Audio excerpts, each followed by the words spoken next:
Hello travellers, நீங்கள் திருப்பதி வர்றீங்க அப்படின்னா, அதுவும் ரூம் புக் பண்ணாமல் வர்றீங்க அப்படின்னா இந்த வீடியோவை கடைசி வரைக்கும் பாருங்கள். இந்த மாதிரியான யூஸ்ஃபுல்லான இன்ஃபர்மேஷனுக்கு மறக்காமல் நம்ம சேனலை சப்ஸ்கிரைப் பண்ணி வச்சுக்கோங்க. நீங்கள் திருப்பதி வரும்போது ரூம் புக் பண்ணாமல் வர்றீங்க அப்படின்னா மேலே ரொம்ப கூட்டமாக இருக்கும். நீங்கள் அர்ஜென்ட்டாக சாமி பார்க்கணும் அப்படிங்கிற பட்சத்தில் எங்களுக்கெல்லாம் பார்த்தீங்கன்னா நாங்கள் வந்து 300 ரூபா தரிசனம் புக் பண்ணோம். ஆனால் ரூம் கிடைக்கல.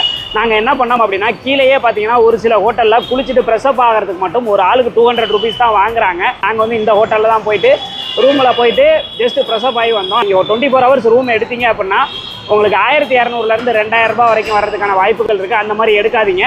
ப்ரெஸ்அப் ஆகிறதுக்கு மட்டும் எடுத்துக்கிட்டு நீங்கள் குளிச்சுட்டு ப்ரெஸ்அப் ஆகிட்டு ஒரு பர்சனுக்கு 200 மட்டும் கொடுத்தீங்கன்னா போதும். 1 ஹவர் டைம் கொடுக்குறாங்க. ப்ரெஸ்அப் ஆகிட்டு நீங்கள் மேலே போயிட்டீங்க அப்படின்னா உங்களோட திங்ஸ் எல்லாம் பார்த்தீங்கன்னா உள்ளே போயிலே சாமி தரிசனத்துக்கு உள்ளே போயிலே வச்சுட்டு போயிடலாம். திருப்பி வெளியில் வரையில எடுத்துக்கலாம். ஸோ இது ஒரு பெஸ்ட்டான வழி.